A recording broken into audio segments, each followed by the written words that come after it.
अस्सलाम वालेकुम स्टूडेंट्स, क्या हाल है? ठीक है, कैसी तबीयत है? उम्मीद है आप सब खैरियत से होंगे। अच्छा स्टूडेंट्स, आज हम चैप्टर नंबर 1 स्टार्ट कर रहे हैं 10th क्लास के अंदर। आपको पता है कि जो चैप्टर नंबर 1 है उसमें से हमने जस्ट शॉर्ट क्वेश्चंस सॉल्व करने हैं और इम्पोर्टेंट शॉर्ट क्वेश्चन सॉल्व करेंगे और हम शॉर्ट काम करेंगे। मैंने ये जो आपका कोर्स है ना, मैंने इसका नाम रखा है शॉर्ट कोर्स फुल मार्क्स। ठीक है जी, चलें अब हम स्टार्ट करते हैं। लेकिन सबसे पहली बात मेरी आप लोगों से एक हम्बली रिक्वेस्ट है कि आपने जो मैंने पेयरिंग स्कीम वाला एक फर्स्ट लेक्चर मैंने अपलोड किया है ना, उसको आप लाजमी एक दफ़ा सुन लें।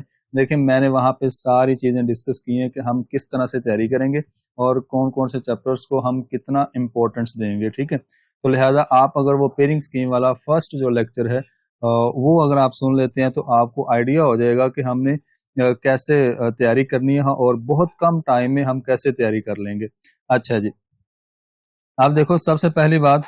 अच्छा जी, और मैं आपको एक बात बताऊं, वैसे मैं 10th क्लास को लेकर ना बहुत ही एक्साइटेड हूं, क्योंकि इन लोगों ने बहुत ही कम टाइम में पूरे मार्क्स लेने की कोशिश करनी है। तो चले मैं आप लोगों की करूंगा हेल्प और आप लोगों ने बिल्कुल मेरे साथ जुड़े रहना है और इस चीज़ों को अच्छे से करते जाना है।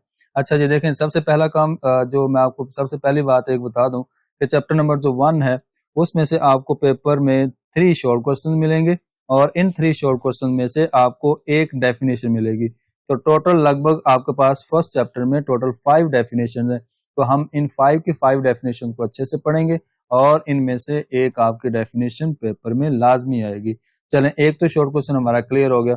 बाकी हमने 2 शॉर्ट क्वेश्चन की तरफ चलना है और उसके लिए हम एक्सरसाइज 1.1 के कुछ क्वेश्चन सॉल्व करेंगे और एक्सरसाइज 1.2 के कुछ क्वेश्चन सॉल्व करेंगे और डायरेक्ट जाएंगे रिव्यू एक्सरसाइज में।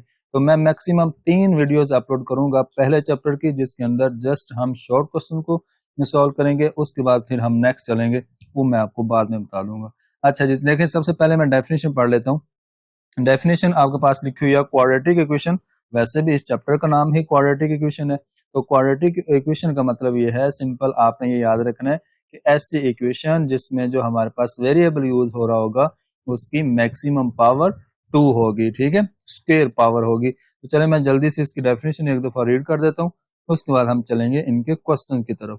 देखें, लिखा हुआ है an equation which contains the square of the unknown variable quantity. मैंने आपको यही बताया ना कि ऐसी इक्वेशन होगी जिसमें जो अननोन वैल्यू है, मतलब जिसको हम वेरिएबल बोलते हैं, उसकी जो पावर होगी वो स्क्वायर होगी। ठीक है, अच्छा जी, नेक्स्ट लिखा हुआ है बट नो हायर पावर, कि इससे ज्यादा पावर नहीं होगी, इससे ज्यादा हाई पावर नहीं होगी, इज कॉल्ड क्वाड्रेटिक इक्वेशन। ये आपने क्वाड्रेटिक इक्वेशन की यहाँ तक डेफिनेशन याद करनी है। उसके बाद इसके नीचे लिखी हुई है स्टैंडर्ड फॉर्म, और ये स्टैंडर्ड फॉर्म आपको याद होनी चाहिए। ये मैं साइड पे लिख रहा हूँ, a x square plus B x plus C equal 0। ये स्टैंडर्ड फॉर्म क्या है? ये एक्चुअली क्वाड्रेटिक इक्वेशन की जनरल फॉर्म भी है और इसको हम स्टैंडर्ड फॉर्म भी बोलते हैं। तो देखो जिसमें क्या है कि सबसे पहले एक्स की जो मैक्सिमम डिग्री वो 2 है, उसके बाद एक्स की डिग्री 1 है, उसके बाद कांस्टेंट टर्म है। तो ये थोड़ी सी आपने बातें इनको याद रखना है। उसके बाद जो एक और आपको मैं बात बता दूं कि ये जो आपके पास लिखा हुआ है ना ये ए है, जो ये एक्स स्क्वायर का कोफिशिएंट है। कोफिशिएंट अब आपको पता है कि कोफिशिएंट का मतलब है कि एक्स स्क्वायर के स्टार्ट वाली वैल्यू जो एक्स स्क्वायर के बिल्कुल साथ शुरू में लिखी है उसको कोफिशिएंट बोलते हैं। और यहाँ पे देखें लिखा हुआ है प्लस बी एक्स प्लस सी, और एक्स का कोफिशिएंट आपके पास बी है, तो एक्स का कोफिशिएंट हमेशा बी हुआ करेगा। और कांस्टेंट टर्म वो होती है जिसके साथ वेरिएबल नहीं लिखा होता। तो ये आपने 2-3 बातें याद रखनी है। अब नेक्स्ट जैसे ही हम क्वेश्चन के अंदर इन चीजों को यूज करेंगे तो मैं आपको दोबारा से बता दूंगा सब कुछ। चलें एक और इम्पोर्टेंट बात पढ़ लेते हैं, वो ये है आपके पास के एक होती है स्टैंडर्ड फॉर्म।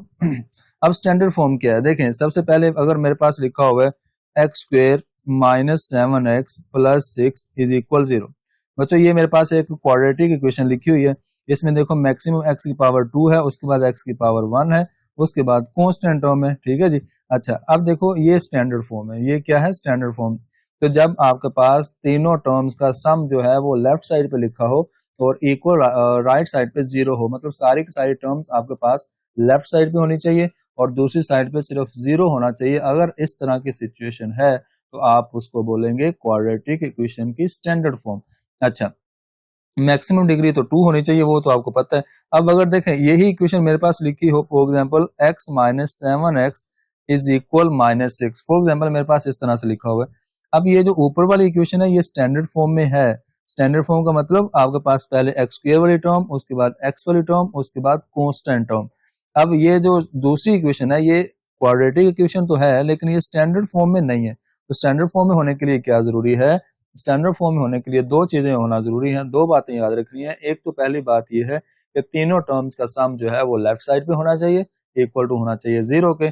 और दूसरी बात जो मोस्ट इंपॉर्टेंट है वो ये है कि आपके पास सबसे पहले जो टर्म लिखी होनी चाहिए वो उसकी डिग्री जो है वो 2 होनी चाहिए, उसके बाद x की डिग्री 1 होनी चाहिए, उसके बाद कांस्टेंट टर्म होनी चाहिए। ठीक है जी। अच्छा, अब एक और चीज जरा नोट कर लें, उसके बाद हम नेक्स्ट क्वेश्चन की तरफ जा रहे हैं।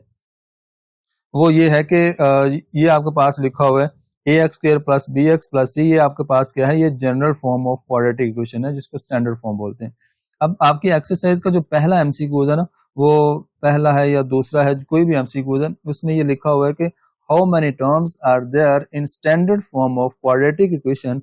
तो आपने क्या कहना है? 1 2 3। तो टोटल 3 टर्म्स होती हैं standard form of quadratic equation के अंदर, याद रखना।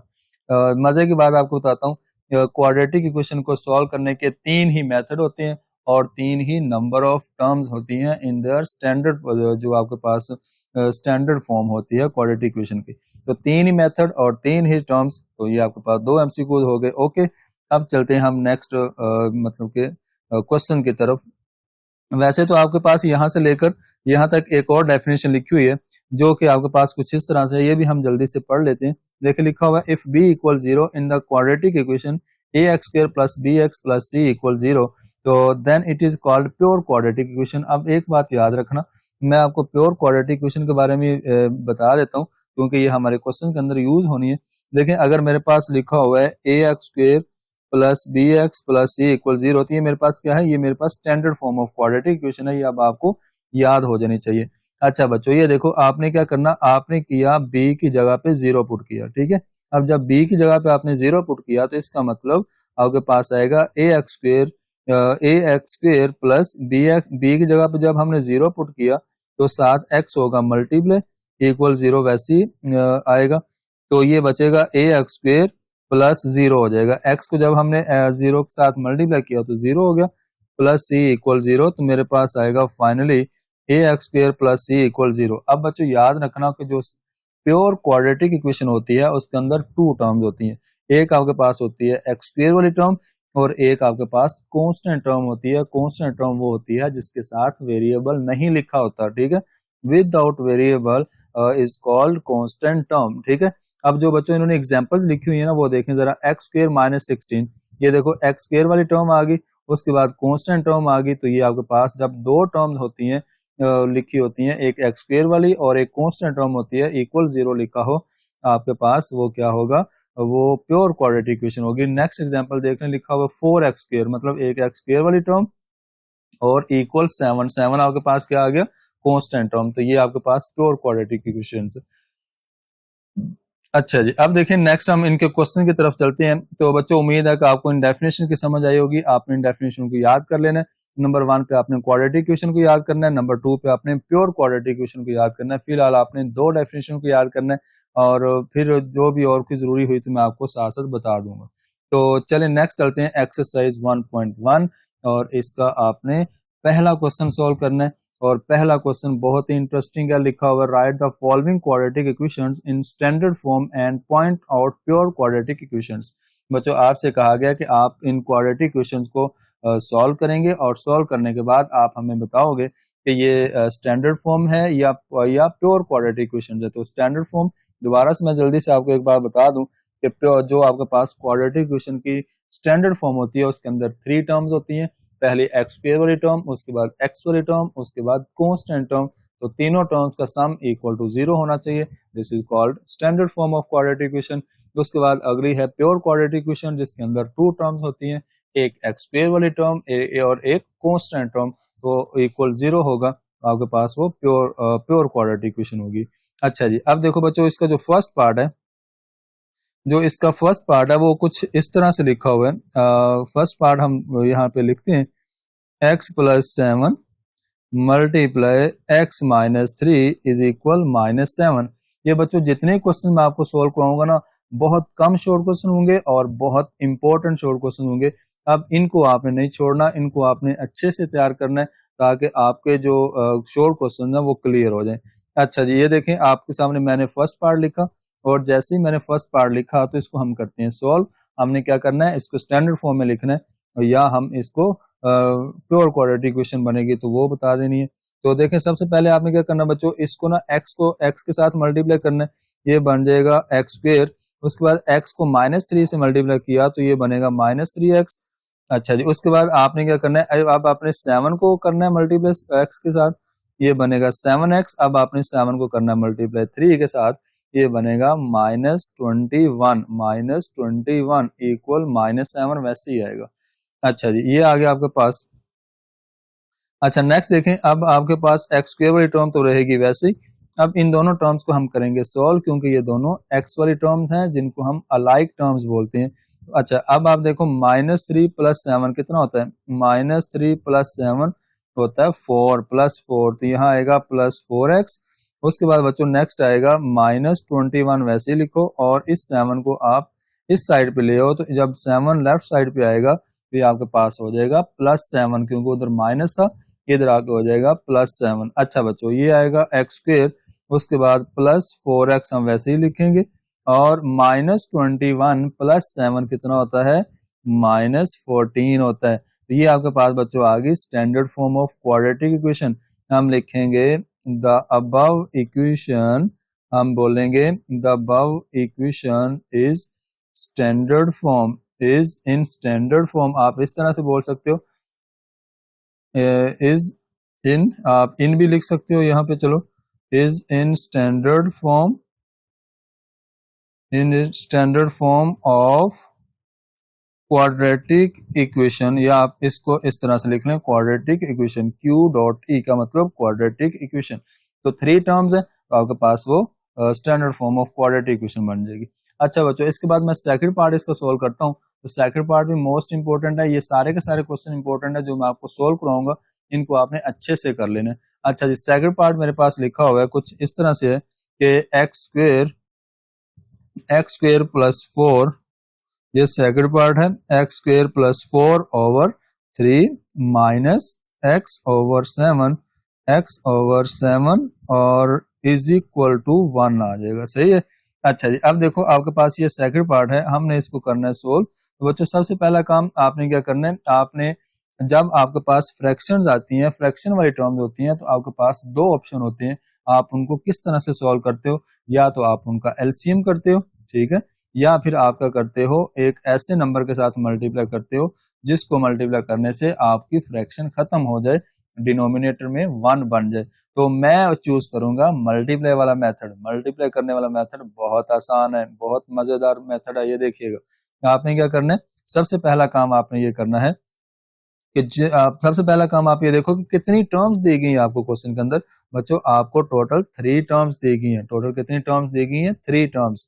तो हमने इन 3 टर्म्स के साथ हमने मल्टीप्लाई करना है एक ऐसी वैल्यू को जिसको मल्टीप्लाई करने से आपके पास डिनोमिनेटर खत्म हो जाए। तो बच्चों बहुत आसान है, बहुत आसान सी बात है। ये देखो कैसे पता चलेगा बच्चों, जो डिनोमिनेटर में लिखे हुए हैं ना नंबर्स, उनको कर लो आपस में मल्टीप्लाई। तो 7 को मल्टीप्लाई किया 3 के साथ, तो आएगा आपके पास 21। तो जो आपके पास वैल्यू आएगी उस नंबर के साथ, उस वैल्यू के साथ आप तीनों टर्म्स को मल्टीप्लाई करवा दो। आप लिखोगे multiply by 21 on both side. आपने 21 के साथ इनको करवाया मल्टीप्लाई। तो चले मैंने लिखा सबसे पहले 21 multiply x square +4 over 3 minus 21 multiply x over 7 is equal 21 multiply 1। ये देखो आपने क्या किया, सारी टर्म्स के साथ 21 को किया मल्टीप्लाई।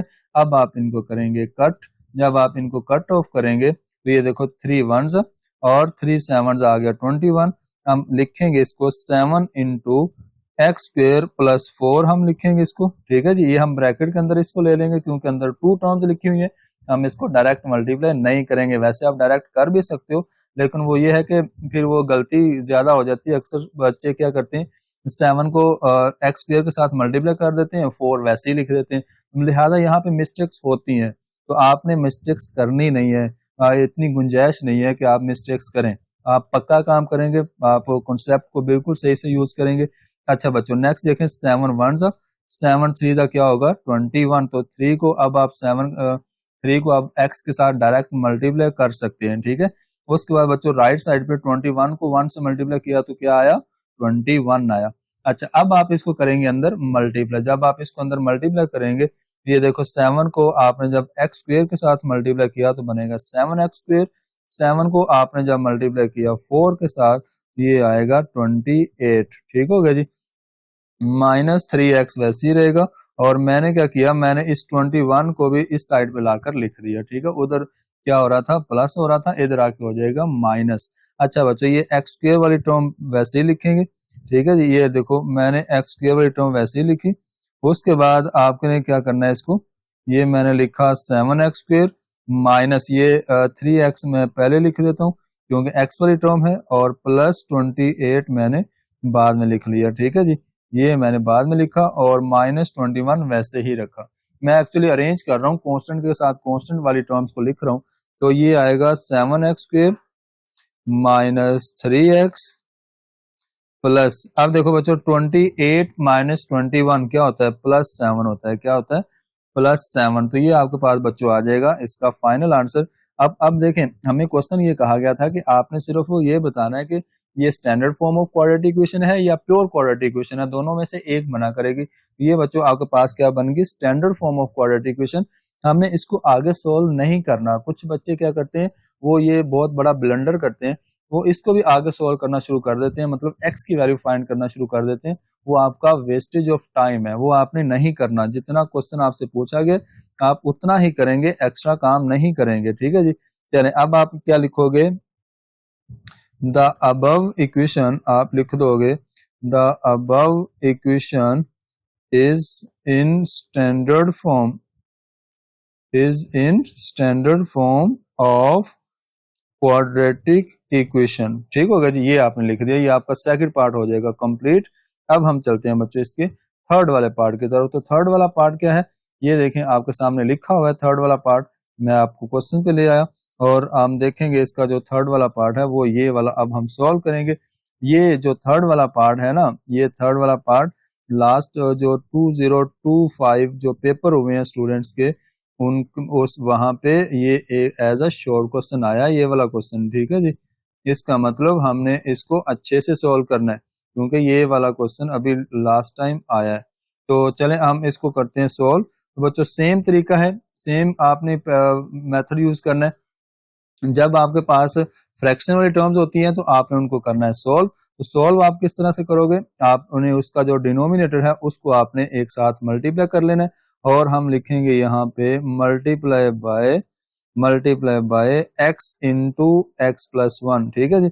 अब आपने इन दोनों को कर लिया आपस में मल्टीप्लाई, तो मतलब कि x इंटू एक्स प्लस 1 लिख लिया, और हम इनको करेंगे आपस में मल्टीप्लाई ऑन बोथ साइड। तो टोटल आपके पास कितनी टर्म्स हैं, आपके पास टोटल 3 टर्म्स हैं, ये 3 टर्म्स हैं। इन तीनों के साथ हम 1 बाय 1 इसको करेंगे मल्टीप्लाई।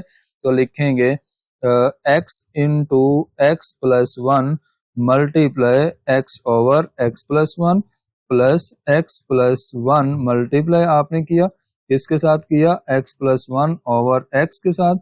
अच्छा नेक्स्ट देखें is equal 6x into x plus 1, ठीक है जी।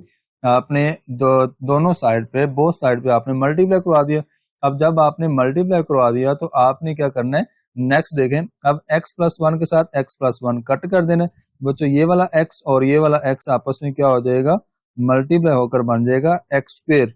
बच्चों ये x के साथ x मल्टीप्लाई मतलब कट हो गया, पीछे बचेगा x प्लस 1 ये वाला और x प्लस 1 ये वाला। तो दोनों सेम टर्म्स हैं, तो हमने दोनों को क्या कर लिया होल स्क्वायर में लिख लिया। तो x प्लस 1 का होल स्क्वायर बन जाएगा, ठीक है जी, इज इक्वल। अब देखें आपने क्या करना है, इसको आप एक दफा वैसे ही लिख लो। अगर आप 6x को अंदर मल्टीप्लाई करना चाहते हो तो आप कर भी सकते हो, लेकिन अगर आप नहीं भी करना चाहते तो कोई इशू नहीं है, आप अगले स्टेप में कर लीजिएगा। अच्छा बच्चों यहाँ पे ना आपने अपना एक फार्मूला यूज करना है यहाँ पे। अब x प्लस 1 का होल स्क्वायर है। अब आपको पता है कि आप यहाँ पे साइड पे लिखोगे, ये आपने क्वेश्चन के अंदर काम करना है। आप लिखोगे a प्लस बी का whole square is equal a square plus 2ab plus B square. बच्चों ये आपके पास होता है फार्मूला जो आप शुरू से पढ़ते आ रहे हो। अब हमारा होल स्क्वायर वाला फार्मूला तो हमने यूज करना है। अब हमारा क्वेश्चन जो है वो ये है x प्लस 1 का होल स्क्वायर।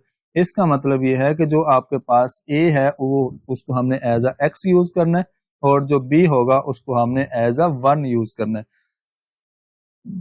अच्छा, अब देखो आपके पास फर्स्ट टर्म है x, तो हमने x का होल स्क्वायर लिया, उसके बाद प्लस 2 फार्मूला का वैसे ही लिखा। फर्स्ट टर्म आपके पास x है, सेकंड टर्म 1 है और लास्ट पे 1 का स्क्वायर आएगा। ठीक है जी, ये मैंने लिख दिया। अब बच्चों हम इसको ओपन कर लेते हैं। ये बन जाएगा x स्क्वायर, इन तीनों को मल्टीप्लाई करेंगे तो बनेगा 2x और प्लस 1 का स्क्वायर 1 होता है। ठीक है जी, इसका मतलब ये हुआ कि x प्लस 1 का जो होल स्क्वायर है उसकी जगह पे मैं ये वाली चीज यूज करूंगा। ठीक है। अच्छा बच्चों ये देखो मैं लिखूंगा यहाँ पे एक्स स्क्वायर प्लस, अब मैंने इसकी जगह पे क्या लिखना है, इसकी जगह पे मैं लिखूंगा ये जो हमने अभी भी साइड पे काम किया है, मतलब कि हमने लिखना है x square plus 2x plus 1 is equal. अब बच्चों 6x को अंदर मल्टीप्लाई करें, ये बनेगा 6x स्क्वायर और 6x को जब 1 के साथ मल्टीप्लाई किया तो ये बनेगा प्लस 6x। अच्छा जी, अब देखो बच्चों जरा गौर करिएगा, मैंने इन दोनों को करना है ऐड। ये लिखा हुआ है x square plus x square, तो बच्चों x square plus x square इसके साथ भी 1 है और इसके साथ भी 1 है, ये बन जाएगा 2x स्क्वायर। अक्सर बच्चे यहाँ पे मिस्टेक करते हैं, वो x square plus x square को लिखते हैं मतलब कि x4 लिख देते हैं, वो उनको मल्टीप्लाई करवा देते हैं। ये हालांकि ये दो टर्म्स आपस में प्लस हो रही हैं, जब प्लस होती हैं तो हमने उनके कोफिशिएंट कंबाइन करने होते हैं, तो ये बनेगा 2x स्क्वायर। बच्चों नेक्स्ट 2x वैसे ही रहेगा, उसके बाद नेक्स्ट आप 1 भी वैसे ही लिख लो, राइट साइड पे 6x स्क्वायर प्लस 6x भी आप वैसे ही लिख लें।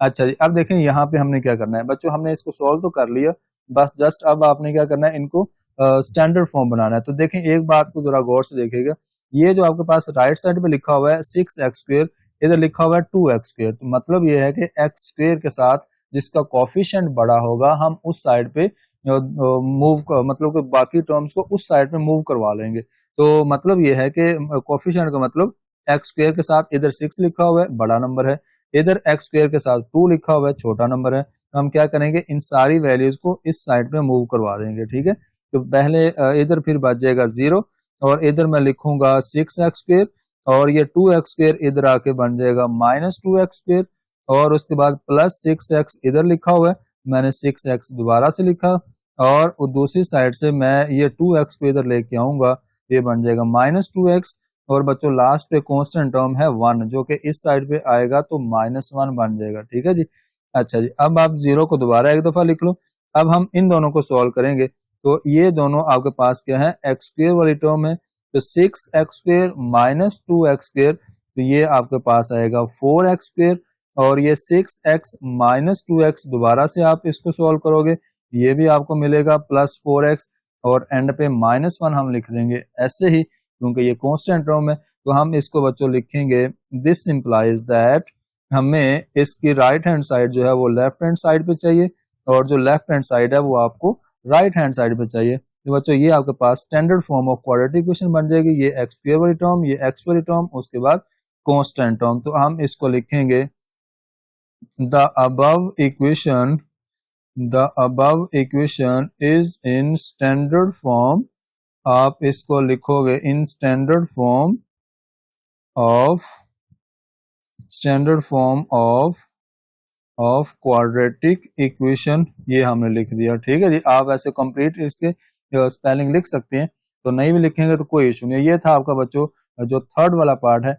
अब हम चलते हैं इसके 4 वाले पार्ट में। तो 4 वाला पार्ट क्या है उसको भी एक दफा देख लेते हैं बच्चों। ये आपके पास लिखा हुआ है इसका 4 वाला पार्ट, इसको भी हम सॉल्व करते हैं, बहुत आसान क्वेश्चन है। देखिए मैं लिखता हूँ यहाँ पे इसका नेक्स्ट 4 वाला पार्ट, ये ले जी मैं यहाँ पे रेडी करता हूँ, ये मैंने लिखा यहाँ पे इसका 4 वाला पार्ट, चले यहाँ पे लिख देता हूँ। अच्छा देखिए क्वेश्चन क्या है, क्वेश्चन आपके पास है x plus 4 over x minus 2 minus x minus two over x is equal plus 4 is equal 0। ठीक है जी, ये आपके पास आ गया और इक्वल 0 आ गया। अच्छा जी, ये आपके पास बच्चों क्वेश्चन है नेक्स्ट 4 वाला। तो हम इसके पहले 5 पार्ट सॉल्व करेंगे, क्योंकि मैं वैसे 4 पार्ट सॉल्व करूंगा, 5 वाला मैं आपको करने के लिए दूंगा और आप करेंगे इसको सॉल्व। अगर नहीं होगा तो मुझे आप कमेंट बॉक्स में बताएंगे, तो इंशाल्लाह मैं दोबारा करवा दूंगा आपको। लेकिन ज्यादा इंपॉर्टेंट इसके पहले 4 क्वेश्चन ही है, तो 5 वाला अगर आप नहीं भी करेंगे तो कोई इशू नहीं है। पहले 4 question is most important, or most important. अच्छा देखें नेक्स्ट क्या लिखा हुआ है। हमने सबसे पहला काम क्या करना है बच्चों, एक की पॉइंट बता देता हूँ इस क्वेश्चन के अंदर। आपने इस 4 को ले आना है राइट साइड पे। तो हम लिखेंगे x plus 4 over x minus 2 और minus x minus 2 over x is equal, ये आ जाएगा -4। ठीक हो गया जी। अब आपने इसको क्या कर लिया, -4 के इक्वल लिख लिया। अब आपने करना क्या है, आपने इसको मल्टीप्लाई करवाना है। मल्टीप्लाई करवाना क्यों है, क्योंकि ये फ्रैक्शंस आ गई और फ्रैक्शंस के जो डिनोमिनेटर हैं उनको हम आपस में एक साथ लिख देंगे, मतलब मल्टीप्लाई की फॉर्म में लिख देंगे। और हम लिखेंगे इस तरह से multiply by x into x minus 2 on both side. ठीक हो गया जी, ये देखो ये मैंने लिख दिया। अब जब हमने इनको मल्टीप्लाई करना है दोनों साइड पे x इंटू एक्स माइनस 2 को, तो टोटल 3 टर्म्स है, 1 2 3, तो तीनों के साथ हम करेंगे इसको मल्टीप्लाई। तो ये लो बच्चों 1 बाई 1 हम लिखेंगे x into x minus 2 x plus 4 over x minus 2। अच्छा यहाँ आ जाएगा x माइनस 2 माइनस, दोबारा से मल्टीप्लाई किया x into x minus 2 x minus 2 over x is equal -4। अच्छा यहाँ पे लिखेंगे x इंटू एक्स माइनस 2। ठीक होगा जी, ये हमने तीनों टर्म्स के साथ कर दिया इसको मल्टीप्लाई। जब हमने मल्टीप्लाई किया तो ये x माइनस 2 के साथ x माइनस 2 हो जाएगा कट ऑफ। बच्चों ये जो x है ये मल्टीप्लाई होगा x प्लस 4 के साथ, और x प्लस 4 2 टर्म्स हैं, तो हम इसको लिखेंगे x into x plus 4 minus, अब x के साथ x यहाँ से कट हो जाएगा, और ये देखो x माइनस 2 और x माइनस 2 दो दफा लिखा हुआ है। आप बच्चों इसको लिखोगे x माइनस 2 का होल स्क्वायर, x माइनस 2 का होल स्क्वायर लिखेंगे। उसके बाद हम राइट साइड पे चले जाएंगे, -4 x को हमने x के साथ मल्टीप्लाई किया तो ब्रैकेट ओपन करेंगे और ये बन जाएगा -4 एक्स स्क्वायर। तो -4 x को हमने मल्टीप्लाई किया -2 के साथ, बच्चों माइनस माइनस प्लस, तो 4 2 8, साथ आ जाएगा x आ जाएगा। अच्छा जी, अब देखो नेक्स्ट आपने करना क्या, मेन आपने एक काम करना है, वो ये है, ये देखो x, चले मैं यहाँ पे x को अंदर पहले मल्टीप्लाई करता हूँ, ये बन जाएगा एक्स स्क्वायर, और x को मैंने 4 के साथ मल्टीप्लाई किया तो ये बना 4x। ठीक है जी, अब देखें नेक्स्ट यहाँ पे इसको करते हैं सॉल्व। दोबारा से होल स्क्वायर आ गया, हम दोबारा से साइड पे फार्मूला लिखेंगे। अब हम फार्मूला यूज करेंगे a माइनस बी का होल स्क्वायर का फार्मूला। ठीक है जी, अब जब हम a माइनस बी का होल स्क्वायर का फार्मूला यूज करेंगे तो वो आपके पास फार्मूला होगा a square minus 2ab plus B square. तो बच्चों अब आपकी जो वैल्यू है वो है x माइनस 2 का होल स्क्वायर। तो आप इसको क्या लिखेंगे, a की वैल्यू हम लेंगे x और b की वैल्यू हम लेंगे -2। इसका मतलब हम लिखेंगे x का होल स्क्वायर -2 फार्मूले का first term x, second term 2 आएगी, सेकंड टर्म क्या आएगी 2 आएगी। ठीक है जी, अब लास्ट पे b स्क्वायर का मतलब 2 का स्क्वायर आ जाएगा। तो हम इसको कर लेते हैं ओपन, तो ये बन जाएगा x स्क्वायर। बच्चों इन तीनों नंबर्स को आपस में करेंगे मल्टीप्लाई, ये बनेगा 2 को 2 से मल्टीप्लाई किया तो 4, ये बनेगा -4x, और एंड पे 2 का स्क्वायर क्या होता है, वो भी 4 होता है। इसका मतलब x माइनस 2 का होल स्क्वायर की जगह पे हम लिखेंगे एक्स स्क्वायर -4x प्लस 4। बच्चों ये माइनस मैंने एक दफा वैसे ही रखा और मैंने जस्ट ब्रैकेट के अंदर लिखा x square -4x plus 4 is equal -4x plus 8x, वैसे ही रहेगा। ठीक है जी, अब मैंने इसको ब्रैकेट में क्यों लिखा, क्योंकि बाहर माइनस पड़ा हुआ है, जब बाहर माइनस होता है तो अंदर वाले साइन चेंज करने होते हैं, इसलिए मैंने इसको ब्रैकेट के अंदर लिखा। बच्चों ये आएगा x square plus 4x minus, अब हमने माइनस को अंदर मल्टीप्लाई करना है, ये बन जाएगा -x स्क्वायर, और ये माइनस माइनस प्लस हो जाएगा, ये बनेगा +4x, और ये प्लस माइनस माइनस, तो ये आ जाएगा -4। एक्चुअली हमने ब्रैकेट खत्म कर दी और माइनस को जब अंदर मल्टीप्लाई किया तो इनके साइन चेंज हो जाएंगे। तो बच्चों राइट साइड पे जो लिखा हुआ है ना उसको मैं क्या करता हूँ लेफ्ट साइड पे ले आता हूँ दोनों टर्म्स को। ये -4x इधर आके बन जाएगा +4x और ये 8x इधर आके बन जाएगा -8x। ठीक है जी, ये मेरे पास बन जाएगा -8x इज इक्वल 0 आ जाएगा। अच्छा जी, अब देखो सबसे पहला काम आपने इस एक्स स्क्वायर के साथ इस एक्स स्क्वायर को कर देना है, कट कर देना है, क्योंकि +x² -x² आपस में कट ऑफ हो जाएगा। और ये बच्चों x² ये वाला और x और ये वाला x मतलब 4x और 4x आपस में ऐड होगा, ये बन जाएगा टोटल 8x। उसके बाद -4 वैसे लिखेंगे और उसके बाद +4x² वैसे लिखेंगे, -8x वैसे लिखेंगे। अच्छा जी, अब देखो लास्ट पे क्या होगा, लास्ट में बच्चों आपके पास ये +8x और -8x आपस में दोबारा कट ऑफ हो जाएगा और मैं इसको अरेंज करके लिखूंगा। मैं लिखूंगा 4x² पहले और ये -4 को क्या करूंगा बाद में लिखूंगा और इक्वल टू लिखूंगा 0 के। अच्छा बच्चों, अब आपका वैसे तो ये standard form of pure quadratic equation बन गई है, क्योंकि प्योर क्वाड्रेटिक इक्वेशन याद है ना, मैंने आपको बताया था जिसके अंदर 2 टर्म्स होती है, एक x² वाली टर्म और एक कांस्टेंट टर्म होती है। तो अब लेकिन ये सॉल्व हो रहा है तो हम करेंगे बच्चों 4 दोनों टर्म में से कॉमन आएगा, तो 4 दोनों में है तो 4 आ गया कॉमन इज इक्वल 0 लिखेंगे और जब 4 कॉमन चला गया पीछे 1 बचेगा यहाँ पे। अच्छा जी, अब आपने इस 4 को क्या करना है इस साइड पे लाकर डिवाइड कर देना है। 1 पे डिवाइड करेंगे तो आपके पास क्या आएगा 0/4, क्योंकि 4 इधर हो रहा है मल्टीप्लाई, इधर आके होगा डिवाइड। तो ये आप लिखोगे बच्चों this implies that x² - 1 equal 0। बच्चों ये इसका आंसर क्या होगा, इसका आंसर 0 होगा, क्योंकि 0/समथिंग इज 0। 0 के नीचे आप कोई भी वैल्यू लिखोगे तो वो 0 बन जाएगी। तो ये आपके पास बच्चों आ जाएगा इसका फाइनल आंसर, जो कि क्या होगा प्योर क्वाड्रेटिक इक्वेशन जिसके अंदर 2 टर्म्स होती है, एक x² वाली और एक कांस्टेंट टर्म होती है। हम लिखेंगे the above equation is in pure quadratic चलो मैं यहाँ पे पूरे स्पेलिंग लिख देता हूँ, प्योर क्वाड्रेटिक इक्वेशन। ये बच्चों मेरे पास आ जाएगा इसका फाइनल आंसर। तो ये थे आपके पास क्वेश्चन नंबर 1 के फर्स्ट 4 पार्ट्स, जो कि मोस्ट इंपोर्टेंट है, वो मैंने आप लोगों के सामने सॉल्व कर दिए। उम्मीद है आपको समझ आए होंगे। तो नेक्स्ट चलते हैं इसके क्वेश्चन नंबर 2 के अंदर भी हमने पहले 4 पार्ट्स करने हैं, जो कि हम सॉल्व करेंगे बाय फैक्टराइजेशन से।